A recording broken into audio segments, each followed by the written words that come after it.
एक ओंकार सतनाम करता पुरख निरभौ निरवैर। सिखों के एक ऐसे गुरु जिन्होंने मानवता की रक्षा के लिए खुद को और अपने परिवार को कुर्बान कर दिया, धर्म को बचाने के लिए खालसा पंथ की स्थापना की तथा अत्याचारी मुगलों के खिलाफ सिखों की मजबूत और विशाल सेना खड़ी कर दी। हम बात कर रहे हैं सिखों के सरबंसदानी दशमेश पिता श्री गुरु गोबिंद सिंह जी की। आप जी अक्टूबर 1708 ईस्वी में सचखंड श्री हजूर साहिब नांदेड़ में ज्योति जोत समाये। देश विदेश से आई संगतें यह दिन बड़ी श्रद्धा व प्रेम के साथ गुरुद्वारा श्री हजूर साहिब में हर वर्ष मनाती हैं। इस वीडियो में हम आपको श्री गुरु गोबिंद सिंह जी के ज्योति जोत समाने के समय कुछ महत्वपूर्ण घटनाओं को बताएंगे। इसके साथ ही गुरु जी के आखिरी शब्द क्या थे और कैसे उन्होंने अपनी रोती बिलखती संगत को अपने अमृत वचनों से शांत किया। इसलिए आप यह वीडियो अंत तक जरूर देखें। 1707 ईस्वी में कहते हैं मुगल राजा औरंगजेब की मृत्यु के बाद उसके पुत्र बहादुर शाह को मुगलों का राजा नियुक्त किया गया। बहादुर शाह अपने पिता से स्वभाव में बिल्कुल अलग था। उसने पिता द्वारा हिंदुओं और सिखों के खिलाफ बनाए हुए कानूनों को रद्द कर दिया। इस प्रकार उसके हिंदुओं व सिखों के साथ रिश्ते सुधरने लगे और साथ ही गुरु गोबिंद सिंह जी जो उस समय गुरु गद्दी पर विराजमान थे, उनके साथ भी बहादुर शाह की मित्रता हो गई। यह मित्रता कई कट्टरपंथी मुसलमानों को बिल्कुल रास न आई, जिनमें सबसे कट्टर था सरहंद का नवाब वजीर खान। वह नहीं चाहता था कि सिखों, हिंदुओं और मुसलमानों में भाईचारा बढ़े, इसलिए उस नवाब ने अपने 2 पठान जमशेद खान और वाजिल बेग को श्री गुरु गोबिंद सिंह जी को मारने के लिए भेजा। वह दोनों गुरु जी की सेना का पीछा करते करते आखिर नांदेड़ पहुंच ही गए। उन दिनों गुरु जी गोदावरी नदी के तट पर कुछ तंबू बनाकर अपने सिखों के साथ वहीं ठहरे हुए थे। इतिहास में दर्ज है कि शाम के समय रहरास साहिब जी का पाठ करने के बाद गुरु जी विश्राम करने के लिए अपने तंबू में चले गए। गुरु जी को अकेला पाकर उनमें से एक पठान तंबू में चला गया और उसने बड़ी बेदर्दी से गुरु जी की छाती के दाएं हिस्से पर चाकू से जोरदार वार किया। उसी पल गुरु जी ने अपनी तलवार निकालकर उस पठान का सिर धड़ से अलग कर दिया। बाहर छुपे दूसरे पठान को गुरु जी के सिख सेवकों ने और बंदा सिंह बहादुर ने घेरकर उसी क्षण मार डाला। गुरु जी के हमले की खबर जैसे ही बहादुर शाह को मिली, उसने तुरंत अपने विदेश के हकीमों को गुरु जी के इलाज के लिए भेज दिया। आप जी का घाव भर दिया गया और धीरे धीरे आप ठीक होते चले गए। हकीमों ने उस समय सेवकों को सख्त हिदायत दी कि गुरु जी को ऐसा कोई काम ना करने दिया जाए जिससे उनकी छाती के घाव पर जोर पड़े। आप जी के घाव ठीक होने पर सारी संगत ने सुख का सांस लिया। कहते हैं कुछ दिनों के बाद हैदराबाद से आए कारीगरों ने गुरु जी को कुछ तीर कमान भेंट में दिए।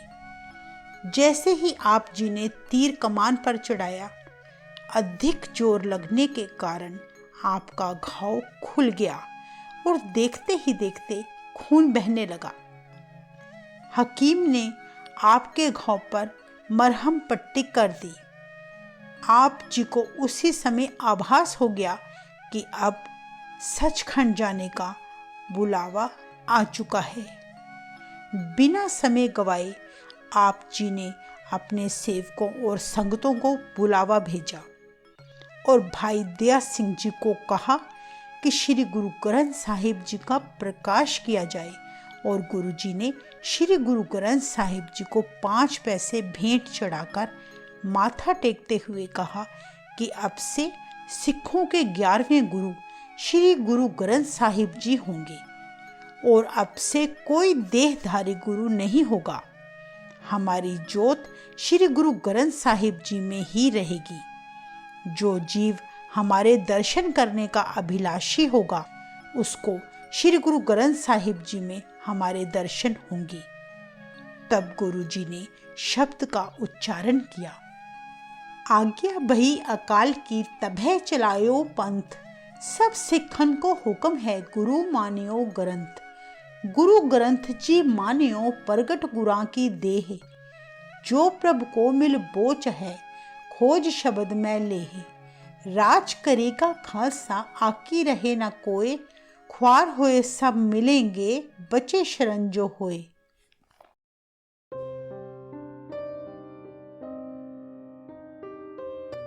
कहते हैं अगली सुबह कुछ अलग ही थी। नांदेड़ में सभी जगह अजीबोगरीब उदासी ही उदासी फैली थी। गुरुजी ने सारी संगत को इकट्ठा करके तब समझाया कि आपकी और हमारी यह अब आखिरी मुलाकात है। हमें सचखंड से निरंकार का बुलावा आ चुका है। संगत तो पहले से ही बहुत घबराई हुई थी। गुरुजी के मुख से ऐसे शब्द सुनकर उन्हें गहरा सदमा पहुंचा। तब गुरुजी कहने लगे कि ईश्वर को प्रेम करने वाले कभी नहीं मरते, वे जन्म मरण से रहित होते हैं। ना पहली पातशाहियाँ इस दुनिया को छोड़कर गई हैं और ना ही हम इस दुनिया को छोड़कर कभी जाएंगे। बस निरंकार के हुक्म के अनुसार हम यह 5 तत्वों का शरीर छोड़कर उस निरंकार में अभेद हो जाएंगे। जो जीव सच्चे मन से हमें याद करेंगे उसको मेरे दर्शन जरूर होंगे। इतिहास में लिखा गया है कि गुरु जी के आदेश पर उनके प्यारे सिख भाई दया सिंह जी, भाई संतोख सिंह जी, भाई हिम्मत सिंह जी और भाई धर्म सिंह जी ने गुरु जी के संस्कार के लिए लकड़ियां इकट्ठी की और पहले से ही चिता के चारों ओर दीवारें खड़ी कर दी गई तथा संगतों को आप जी ने आदेश दिया कि कोई भी अंदर प्रवेश नहीं करेगा और ना ही मृत्यु के बाद मेरी समाधि बनाई जाए। समूह संगत अपने गुरुजी के आखिरी दर्शनों के समय विरलाप करने लगी। सभी को शांत करते हुए आप जी ने वचन किया कि शरीर के साथ प्रेम नहीं करना, मेरी शिक्षाओं और शब्दों के साथ ही प्रेम करें। अंत में संगतों के साथ वाहेगुरु जी का खालसा वाहेगुरु जी की फतेह बुलाते हुए आप जी सदा के लिए ज्योति ज्योत समा गए। कहते हैं कुछ समय बाद वहां गुरु जी का प्यारा सेवक भाई संगत सिंह पहुंचा। उसने विरलाप करने का कारण पूछा तो संगत ने बताया कि श्री गुरु गोबिंद सिंह जी अब सदा के लिए सचखंड चले गए हैं। इतना सुनते ही भाई संगत जी ने हैरानी पूर्वक पूछा, यह कैसे संभव हो सकता है? क्योंकि अभी रास्ते में ही मेरा मेल गुरु गोबिंद सिंह जी से हुआ है और वे अपने घोड़े पर सवार होकर कहीं जा रहे थे। मुझे कड़ा प्रसाद देकर उन्होंने कहा कि तुम्हें तो गुरु का सच्चा सिख बनना है। कुदरती मैंने उनसे पूछ लिया कि आप कहाँ जा रहे हैं, तो उन्होंने कहा कि वे जंगल की ओर जा रहे हैं। भाई संगत सिंह जी के मुख से ऐसे वचन सुनकर सभी लोग हैरान हो गए। इसके साथ ही हैरानी और अधिक बढ़ गई जब भाई दया सिंह जी ने गुरु जी के संस्कार के स्थान पर जाकर देखा कि वहां गुरु जी का कोई अवशेष नहीं पड़ा था, केवल एक कृपाण ही पड़ी थी। सारी संगत को यह समझने में जरा भी देरी न लगी कि गुरु गोबिंद सिंह जी एक साधारण मनुष्य न होकर बल्कि श्री गुरु नानक देव जी की तरह ही अलौकिक शक्ति हैं, जो अपने शरीर समेत सचखंड चले गए। कहते हैं उनका प्यारा घोड़ा दिलबाग भी उन्हीं के साथ सचखंड चला गया था। गुरुजी ने सारी संगत को समाध ना बनाने के लिए कहा था, परंतु उनके प्यारे सेवकों ने उनकी याद व प्रेम से भरे हुए हृदयों ने उनकी उस जगह समाध बना दी। वह स्थान अब तख्त श्री हजूर साहिब कहलाता है, जहां संगतें पहुंचकर बड़े प्रेम से अपने प्यारे कलगीधर को याद करके नतमस्तक होती हैं। ऐसे थे कुर्बानी के पुंज श्री गुरु गोबिंद सिंह जी। वाहे गुरु जी का खालसा, वाहे गुरु जी की फतेह।